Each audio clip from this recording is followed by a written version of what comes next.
Wait a minute, that's not right. One long championship reign ends and another one rips along. The bloodline rules with the final boss, and I have some thoughts about battle royals. It's Wrestlemania weekend, part 1. Okay! In the news indeed. WrestleMania Night 1, match of the night, Intercontinental Championship up for grabs. Gunther, 666 days as champion, defending against the scrappy Sami Zayn.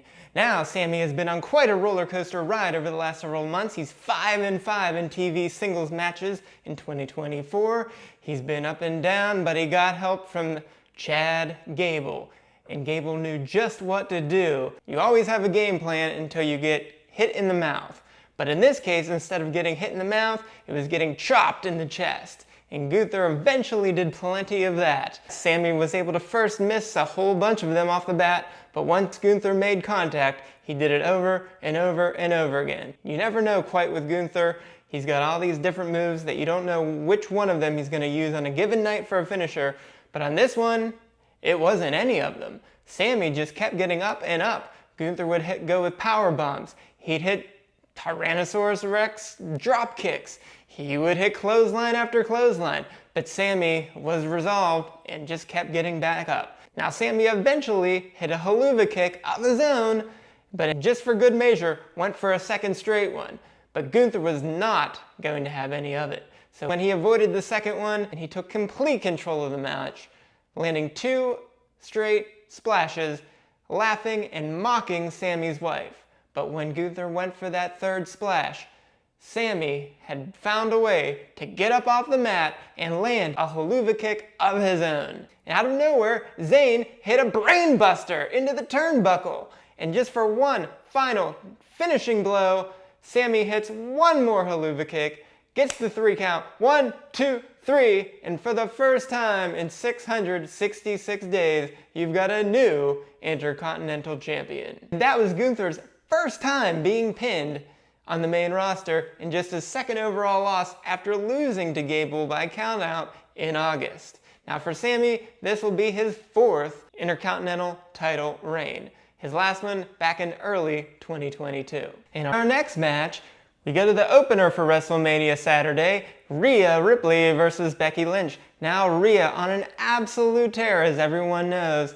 She has lost no matches since May 30th, 2022. Since then, she's won 24 straight singles matches. Becky, on the other hand, had been up and down throughout this year, going 4-3 in her first singles matches. She's been trying to get through Nia Jax, she's been trying to get through Liv, and anyone who will come her way, seemingly for no reason when she should have been getting rest.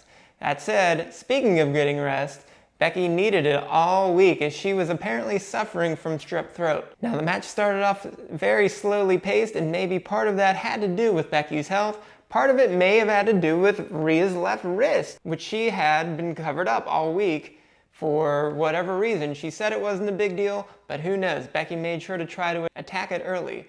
Now eventually, when we got much later and the pace had picked up, Becky finally hit a manhandle slam, and we thought it might have been over, but Rhea, the fighter that she always is, managed to kick out yet again. She turned the tide and then hit not 1, not 2, but 3 riptides of her own, the second of which was off the top turnbuckle, and then right in the middle of the ring for the third one for a 1, 2, 3. She keeps her incredible streak alive as champion for now more than a year since she won it at last WrestleMania. Our third championship match featured a 6-pack ladder match. Before we even get to that, on Smackdown, A-Town Down Under and New Catch Republic had to face each other for some unknown reason before they got into this train wreck of a ladder match. For A-Town Down Under, Austin Theory and Grayson Waller, they did not seem to have much luck going on SmackDown.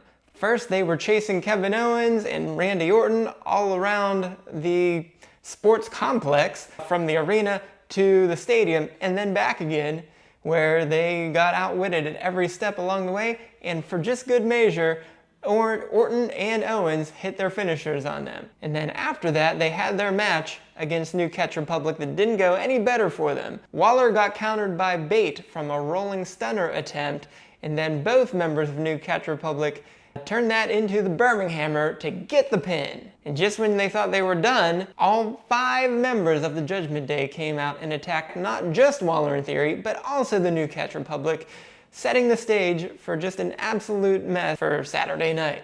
When we got to the ladder match, it featured 6 teams, not just A-Town Down Under and the New Catch Republic, but also the New Day, DIY, Awesome Truth, and your champions, the Judgment Day.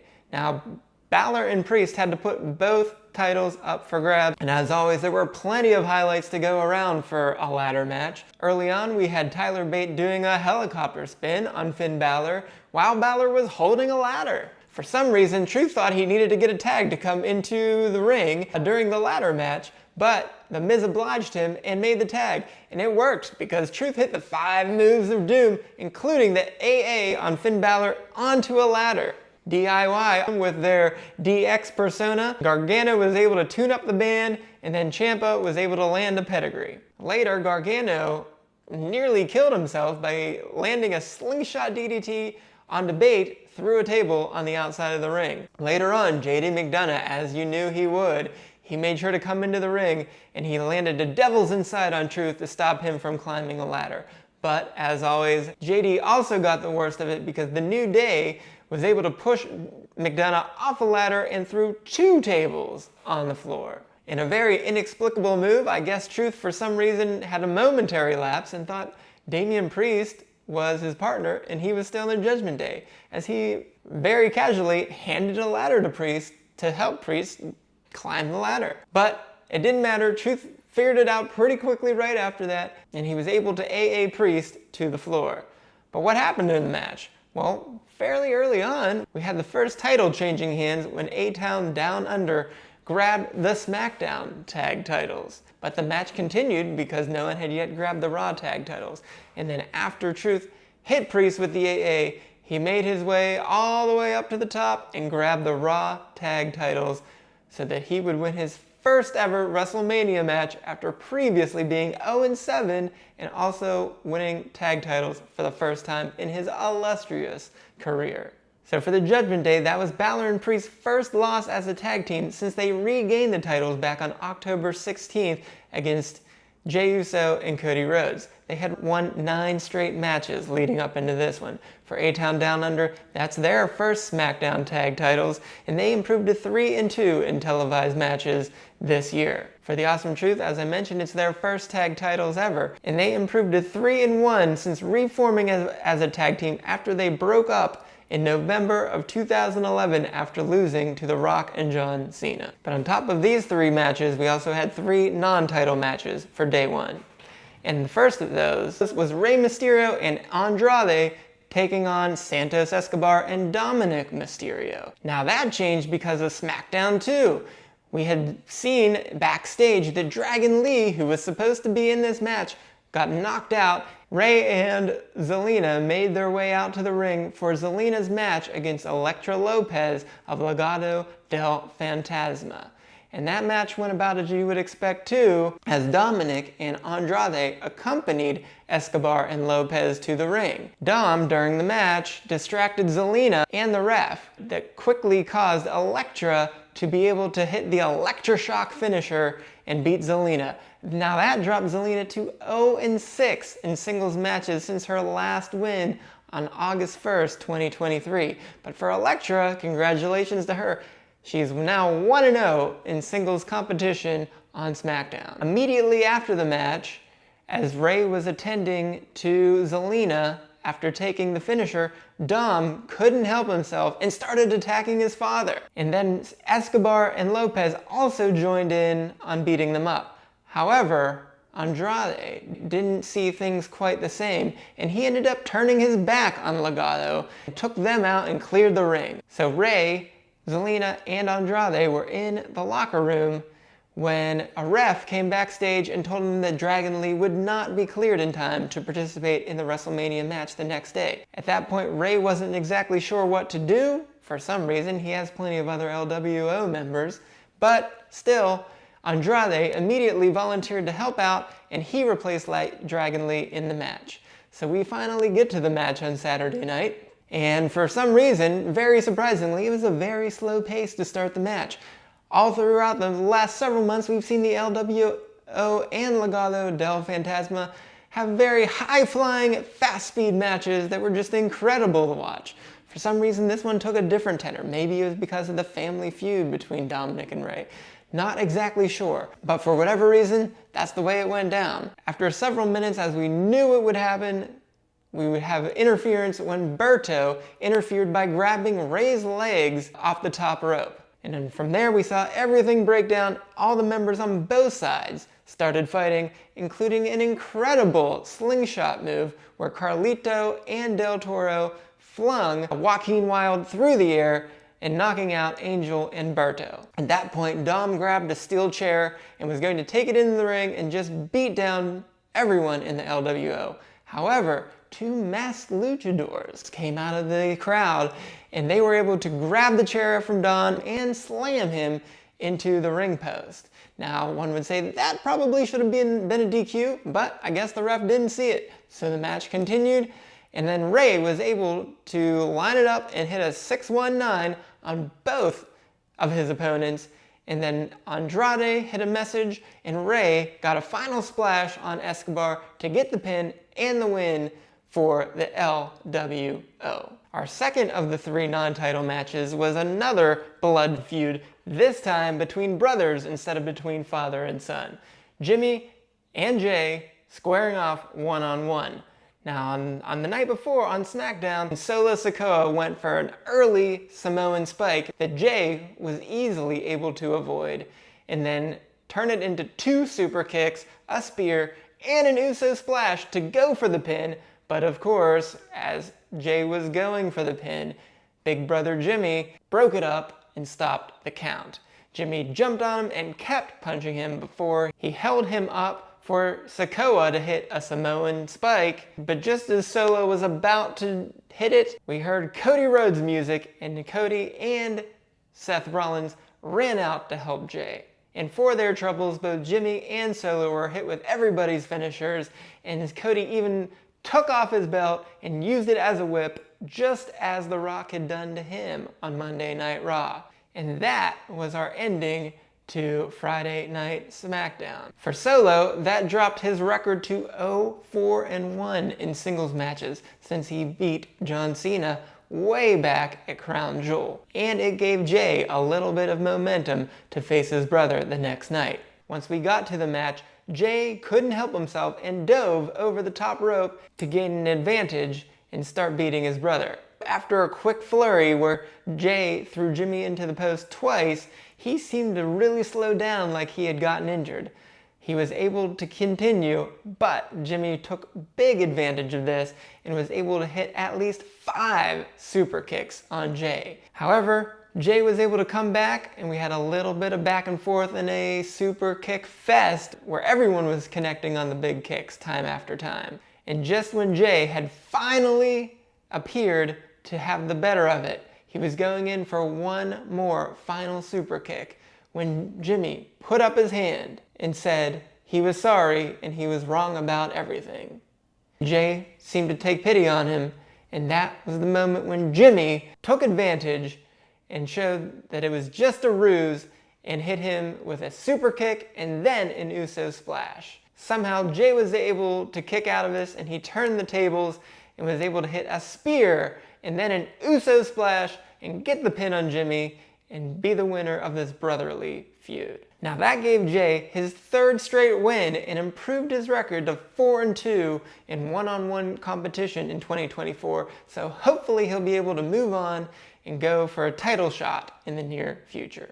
And finally, we saw Damage Control take on the new Big Three of Jade Cargill, Bianca Belair, and Naomi. Now this was obviously the first match ever for the Big Three, but Damage Control with just the Kabuki Warriors have been 5-0-1 in 2024. When Dakota is added to the mix, they are just 1-0, beating Zoe, Shayna, and Tegan on Raw last week. The move of the match was early on when Kairi jumped off the top rope onto the floor, landing an insane elbow on Naomi. And then Damage Control continued to show their good tag team cohesion with several combo moves. But it soon was not enough, as the big three were just too powerful, especially when Jade entered and quickly landed a thunderous chokeslam on Asuka. From there, Asuka accidentally misted her partner Kairi, and the big three each landed their finishers to get the win.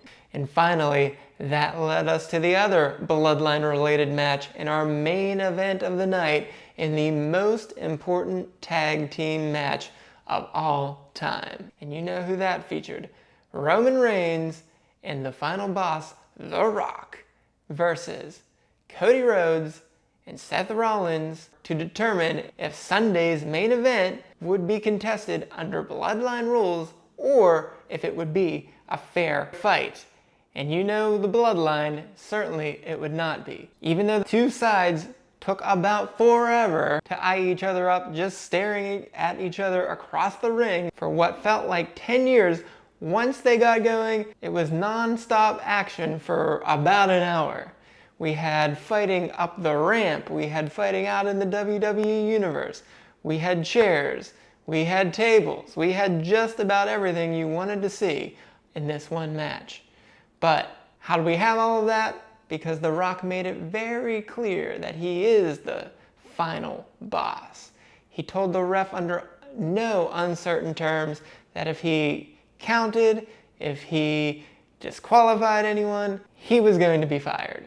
So there was no doubt that even though this was supposed to be a traditional tag, we were basically under bloodline rules. So later in the match, we saw finishers galore taking place. Most noteworthy, we saw The Rock attempt a rock bottom on the announce table, but Cody Rhodes was able to reverse it and land the People's Champ with the rock bottom through the announce table instead. When it looked to be over for the bloodline, Cody Rhodes attempted 3 crossroads on Roman Reigns. He landed the first 2, but on the third one, The Rock came in and started whipping Rhodes with his belt, just like he had done on Monday night. At that moment, the bloodline was just too strong, and The Rock ended with hitting Rhodes with a rock bottom and then landing the People's Elbow to get the 1, 2, 3 and set the stage for Sunday night's main event to be under bloodline rules. But let's not forget one other thing. WrestleMania weekend actually began on SmackDown with the Andre the Giant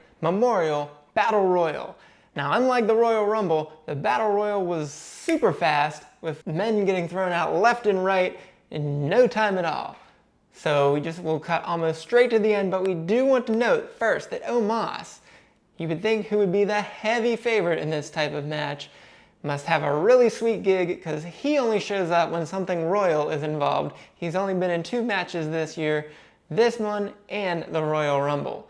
And this time, he was able to eliminate himself when he clotheslined both of the Creed brothers out of the ring, but somehow managed to lose his own balance and topple out himself. But let's get to the final 4, where we had Ivar continue to wreak havoc on the Alpha Academy, even though their feud seems to have died down for now. Otis had just fired up and was doing a caterpillar on Reed, but when he got up, Ivar took advantage and threw Otis out of the ring. He then picked up Tozawa and threw him so hard that he knocked over Otis as well, getting us down to a final 2 of Ivar and Reed.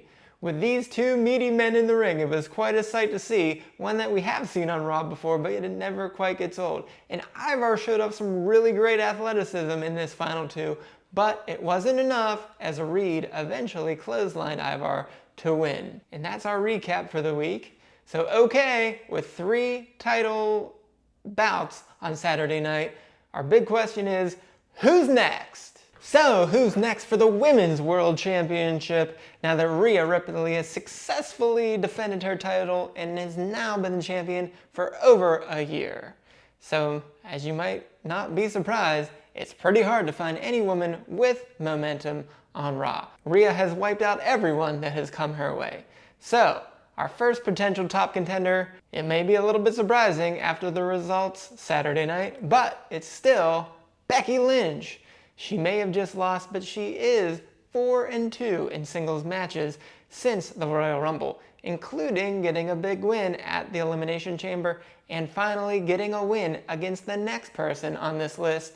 So her number 2 contender is Nia Jax. Although she most recently lost to Becky, she's still 2-1 since she had the very difficult task of trying to beat Rhea in Australia. So maybe if we're not on Rhea's home turf, she'll have a better shot at her in the second go round. And finally, the number 3 contender, Raquel Rodriguez. She's been out of action for more than a month now, but she's 2-1 in 2024, with her sole loss of the 3 being inside the Elimination Chamber. Perhaps in a true one-on-one match, she'll be the best contender to take out Rhea Ripley. And on the flip side, who should not be getting the next chance at Rhea Ripley? Today, we're saying it should not be Liv Morgan. Liv has made it awfully clear that she is out for revenge against Rhea Ripley, but ever since she came back at the Royal Rumble, all she has done is lose, going just 1-5 in singles matches, including losing 3 straight one-on-one matches. That does not sound like someone who should get the next crack at the champion. So for our second championship is the Intercontinental Championship. Finally, Sami Zayn takes over from Gunther as the IC Championship. You know, it's always hard to know who's exactly contending for the IC and the United States titles, but the first contender this time is obvious. It's Gunther. He just spent 666 days as the champ and got pinned for the first time ever on the main roster.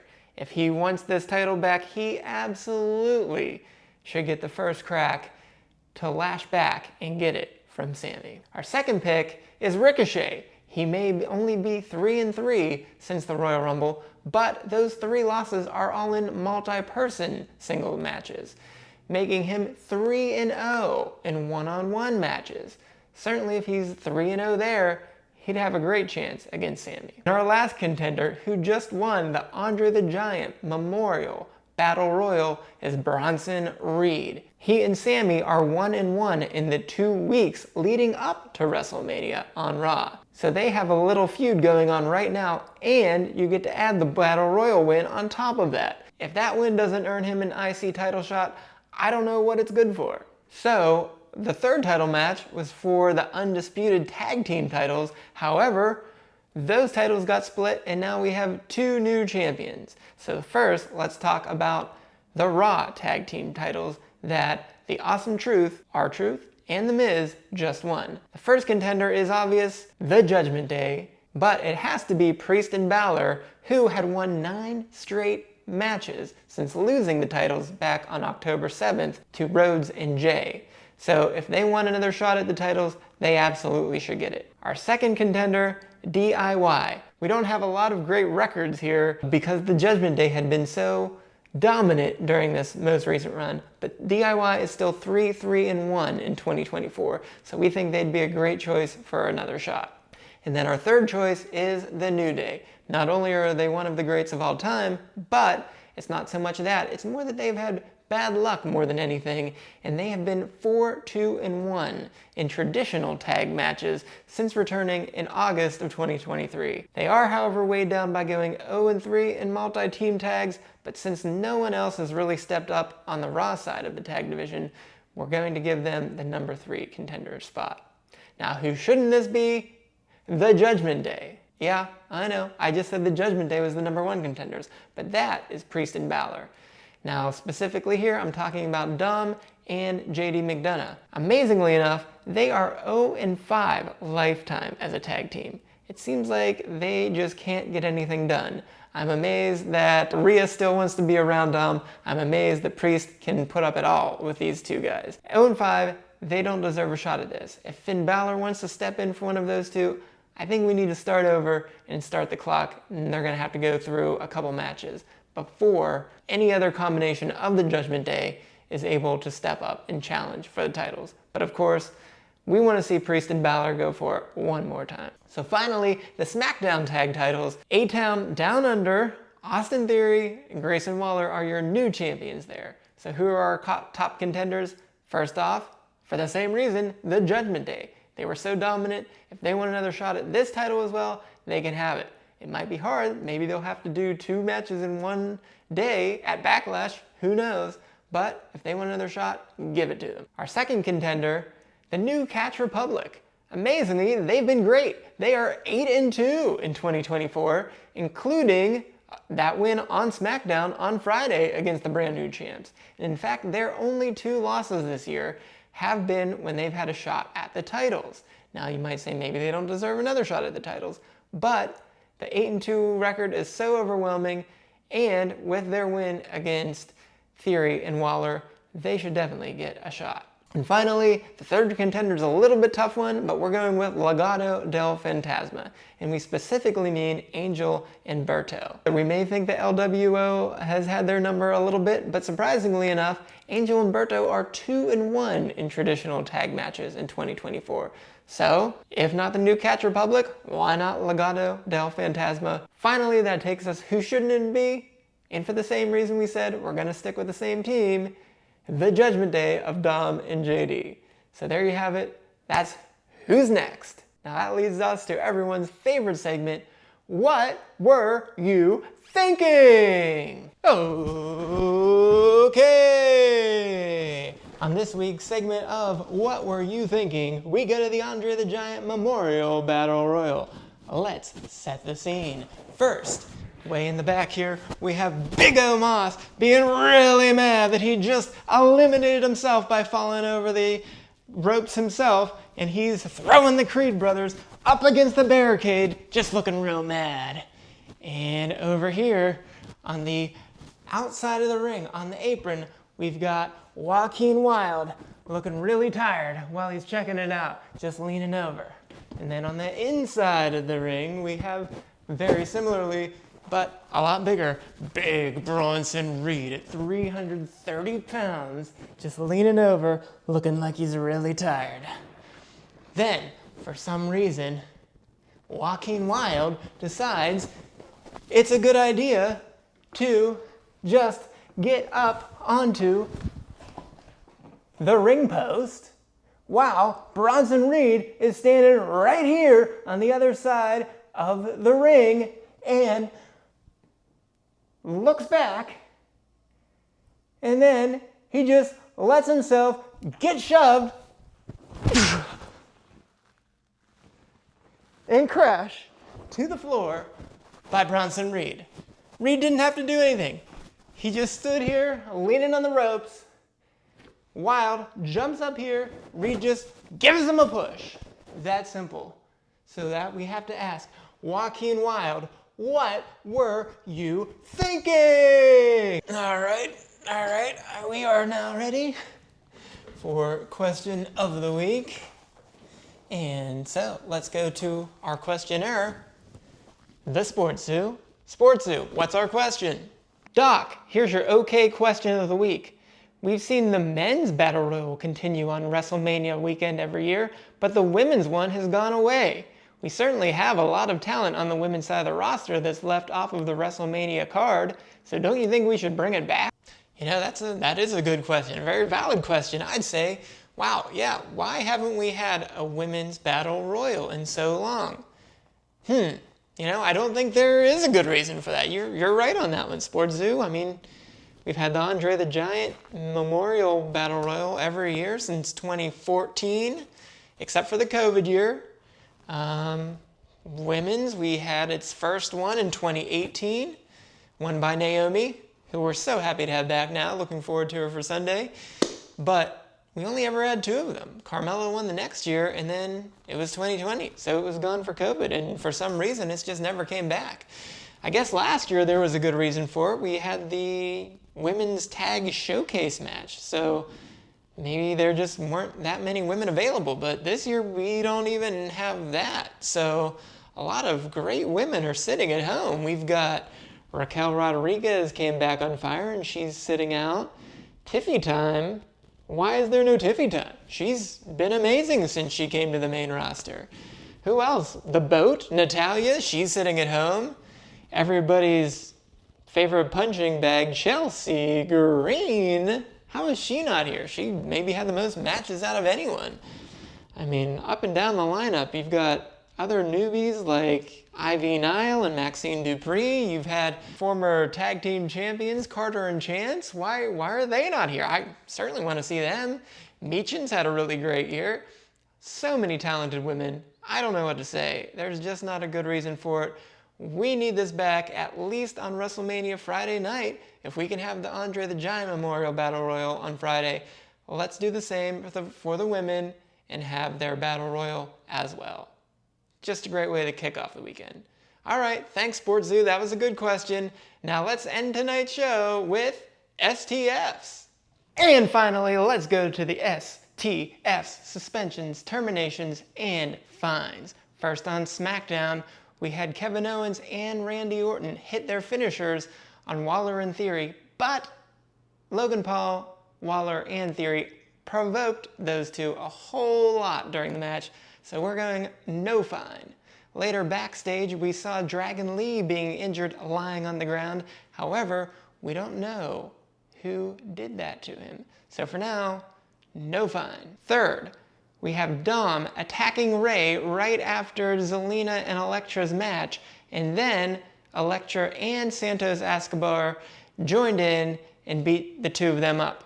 Fortunately, Andrade saved the LWO, but we still have to give fines to Dom, Santos, and Elektra. Then, Dom wasn't quite done yet because he joined all 4 other members of the Judgment Day to attack Waller and Theory and the New Catch Republic after their tag match. All 4 male members hit their finishers, but it wasn't enough to quite get to the level of a suspension, so we're going for a fine for all 5 members of the Judgment Day.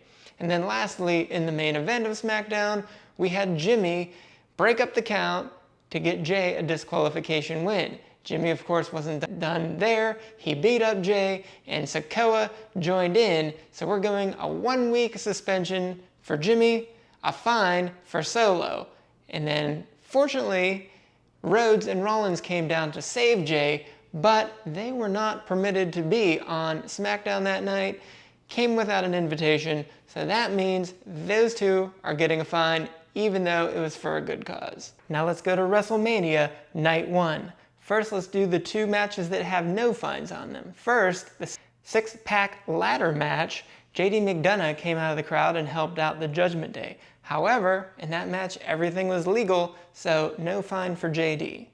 Then, in the main event, The Rock and Roman Reigns clearly did a lot of underhanded things in the main event to ensure that they won and got bloodline rules for Sunday night.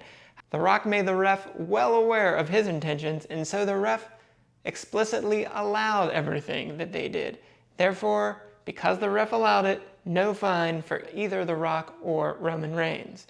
But earlier in the night, we do have a tag match between Rey Mysterio and his partner Andrade against Santos Escobar and Dominic Mysterio. Now, most of the fighting in that match took place not amongst the participants, so we're going to allow any of the LWO Legado del Fantasma action to not amount to a fine of any sort. However, Berto did explicitly interfere with Rey Mysterio during the match, so he's going to get a fine. Now, lastly, we did have those 2 masked luchadors come out of the crowd and stop Dominic Mysterio from doing anything nefarious. Now, we would normally give those 2 men a fine, but they're not contracted WWE superstars, so they can go back to playing football and, we'll just leave them off the hook. We don't want to mess with them. So there you have it, folks. There's our Friday Night Smackdown before WrestleMania and Night 1 of WrestleMania. Sami Zayn came up with a huge win, and we had an amazing first-time tag team victory by the Awesome Truth, and finally split up those tag titles back into Raw and SmackDown tag titles, and Rhea Ripley kept her year-long destruction going. And most of all, we got the Bloodline Rules match set up for Sunday night. And needless to say, that was an amazing night 1 of WrestleMania, and we're looking forward to an even better night 2, where we can see if Cody Rhodes can finish his story. So I'm Dr. O'Kay, reporting on the WWE, where everything is okay.